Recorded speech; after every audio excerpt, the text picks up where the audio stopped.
రాష్ట్రంలో మహిళలంతా జగన్ వెంటే ఉన్నారని, మే 13న జరిగే పోలింగ్ రోజున మహిళలంతా ఫ్యాన్ గుర్తుకు ఓటేసేందుకు సిద్ధంగా ఉన్నారని తెలుసుకున్న చంద్రబాబుకు ఓటమి భయం పట్టుకుంది.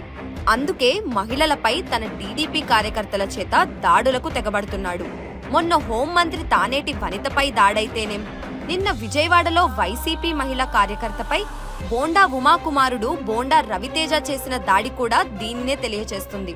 వైసీపీ విజయానికి దగ్గరవుతున్న విషయాన్ని తట్టుకోలేక టీడీపీ ఈ దాడులకు పాల్పడుతుంది. చంద్రబాబు నాయుడు ఆయన కూటమి మహిళలపై చేస్తున్న దాడులు మరియు దౌర్జన్యాలను అరికట్టడానికి రాష్ట్రంలోని మహిళలంతా ఏకమవ్వాల్సిన సమయం ఇది.